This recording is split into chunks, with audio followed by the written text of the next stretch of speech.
Good morning. आज मैं microwave spectroscopy की नेक्स्ट क्लास ले रहा हूँ।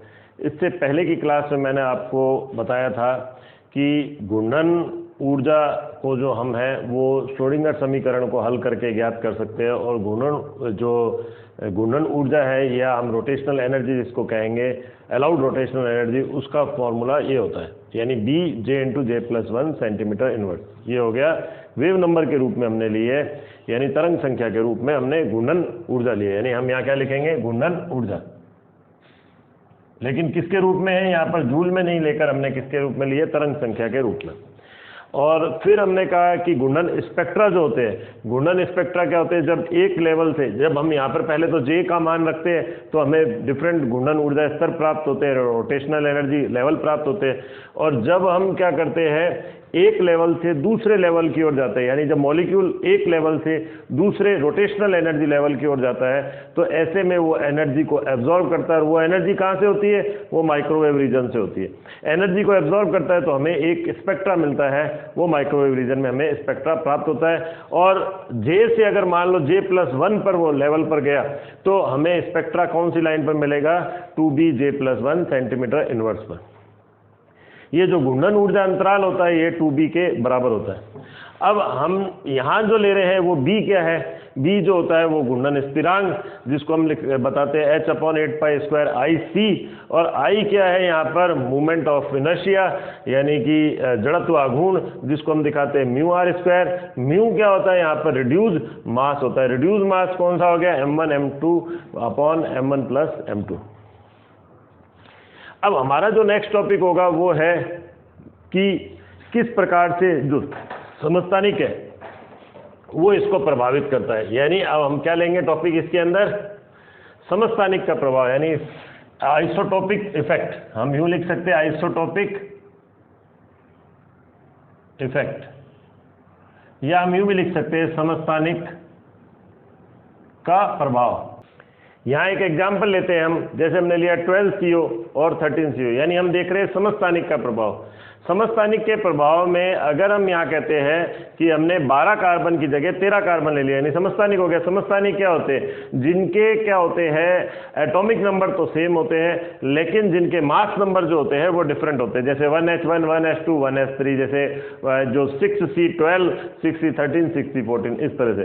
तो हमने कहा अगर मान लो हमने समस्थानिक लिया 12 CO की जगह का, ऑक्सीजन तो सेम रखा है, 13 हमने CO ले लिया, तो ऐसी स्थिति में क्या होगा, ऐसी स्थिति में क्या होगा, हम यहाँ देख रहे हैं कि रिड्यूस मास जो है, यानी कि जो हमने समानित द्रव्यमान लिया है, वो यहाँ पर भी एक बार मैं लिखता हूँ, म्यू बराबर mCmO और mC+mO, यानी ये कार्बन यहाँ पर कौन सा लिया, 12 वाला।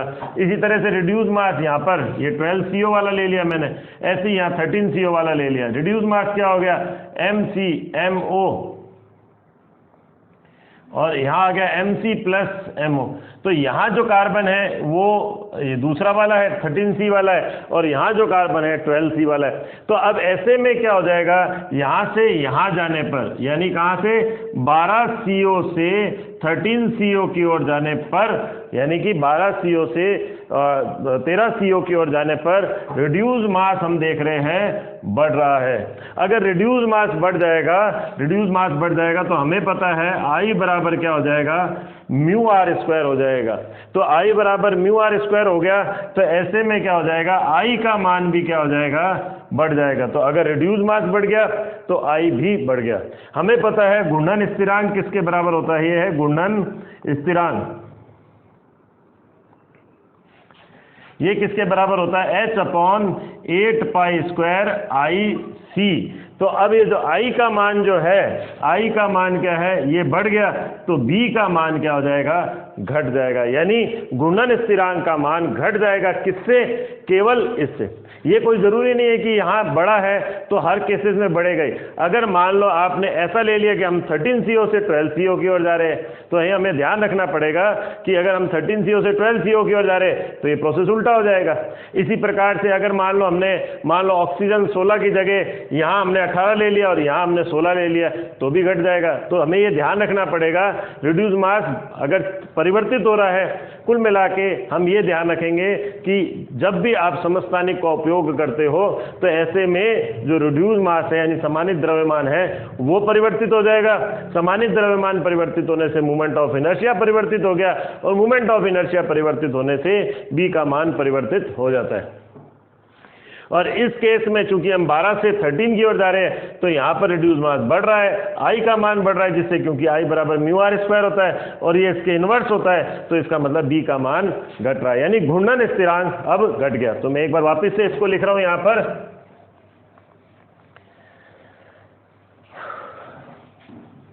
एक बार मैं इसको इस तरह से लिख रहा हूँ, यानी 12 यहाँ पर लिख देता हूँ, यानी 12 CO से हम कह रहे हैं 13 CO की ओर गए तो हमारे पास जो म्यू का मान है वो बढ़ गया। म्यू का मान बढ़ने से क्या हो जाएगा, म्यू आर स्क्वायर, आई का मान भी बढ़ गया, आई का मान बढ़ने से बी का मान घट गया। अब चूंकि हम जानते हैं ये किसके बराबर होता है, बी जे इंटू जे प्लस 1, तो इसका मतलब ये जो घूर्णन ऊर्जा है सेंटीमीटर इनवर्स में उसका मान भी क्योंकि b का मान घट गया तो वो भी घट जाएगा। किस स्थिति में, 12 से 13 की ओर जाने पर। इसी प्रकार से अगर हम मान ये तो हमने कह दिया, इसी प्रकार से जो हमें रोटेशनल स्पेक्ट्रा प्राप्त हुआ है उसका वैल्यू भी घट जाएगी। वो कितना था, 2bj प्लस 1। चूंकि यहाँ पर हमने कहा b घट गया तो इसका मतलब ये मान भी क्या हो जाएगा, घट जाएगा। तो हमें ये ध्यान रखना होगा कि जब हम कहते हैं कि समस्थानिक, अगर हमने किसी मॉलिक्यूल में किसी एटम को, किसी परमाणु को उसके समस्थानिक से प्रतिस्थापित कर दिया तो ऐसी स्थिति में क्या होगा, उसका घूर्णन स्थिरांक परिवर्तित हो जाएगा और घूर्णन स्थिरांक परिवर्तित होने से घूर्णन ऊर्जा उसका मान परिवर्तित हो जाएगा और घूर्णन स्पेक्ट्रा के मान में भी परिवर्तन आ जाएगा। यहाँ हम कहते हैं 12 CO से 13 CO की ओर जाने पर, यानी 12 CO से 13 CO की ओर जाने पर यहाँ पर हम कहते हैं कि घूर्णन ऊर्जा का मान वो कम हो जाता है और साथ में हम कहते हैं घूर्णन ऊर्जा स्पेक्ट्रम के मान में भी कमी आती है। अब मैं उसको आपको डायग्राम से दिखाता हूँ।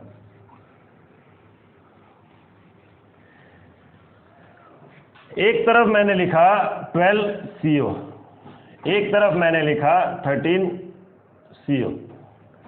मैं अलग पेन यूज कर लेता हूं इसमें। हमें पता है पहला कहां पर आता है, 0 पर।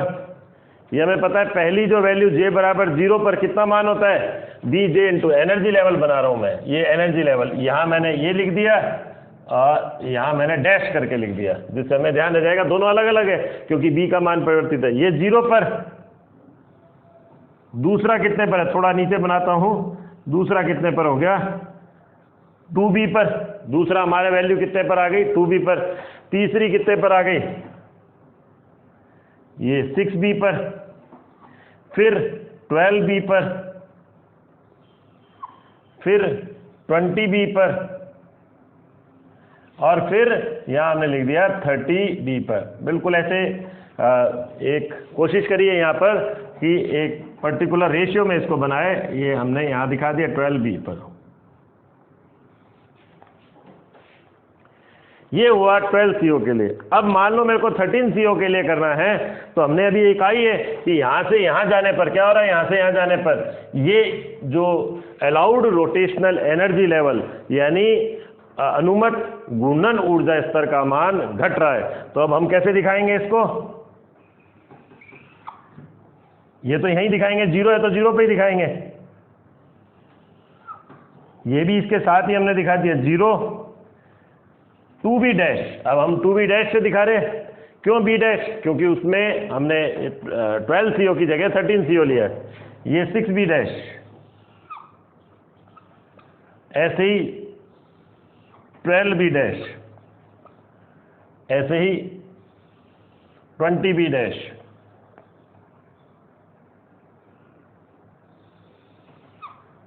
और इसी प्रकार से 30b डैश। और अब हम इसको यूँ दिखाते हैं। ये तो हमारे पास बिल्कुल सीधा सीधा ही है, ये हल्का सा नीचे की तरफ, जैसे जैसे हम ऊपर की तरफ जा रहे हैं ये वैल्यू में हम देख रहे हैं थोड़ा अंतर बढ़ता जा रहा है, क्योंकि बी का मान का अंतर बढ़ता जा रहा है। तो इस प्रकार से हम देख रहे हैं कि 12 CO से 13 CO की ओर जाने पर अनुमत घूर्णन ऊर्जा स्तर में कमी आ रही है। अगर अनुमत घूर्णन ऊर्जा स्तर में कमी आ रही है क्योंकि बी से बी डैश हो रहा है और बी डैश कम है, अगर बी डैश कम है तो ऐसे में क्या हो जाएगा, जो हमें स्पेक्ट्रा प्राप्त होगा उसके मान में भी कमी होगी। पहले एक बार मैं यहाँ दिखाता हूँ, ये ट्रांजिशन के फलस्वरूप स्पेक्ट्रा होगा और इसमें भी इसी तरह से।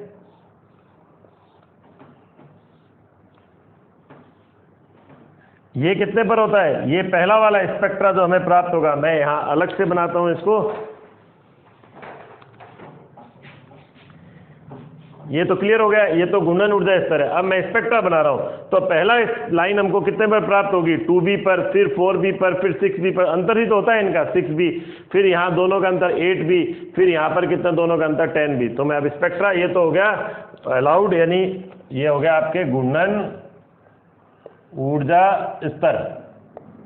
अब मैं यहां पर क्या बना रहा हूं, आपके स्पेक्ट्रा।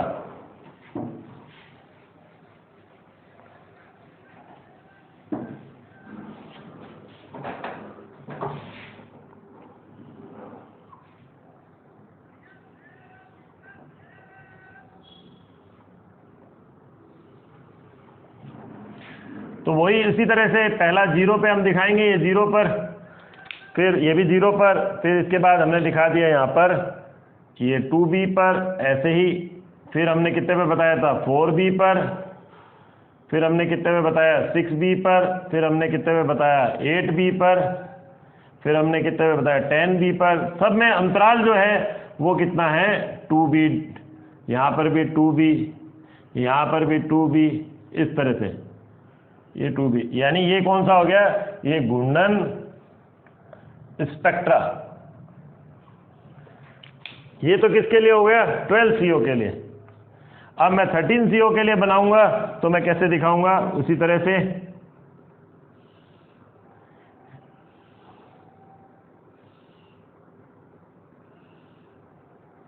ये तो ऐसे ही दिखाया है, जैसे जैसे हम आगे थोड़ा जा रहे हैं ये अंतर ऐसे बढ़ते हुए दिखा रहे हैं।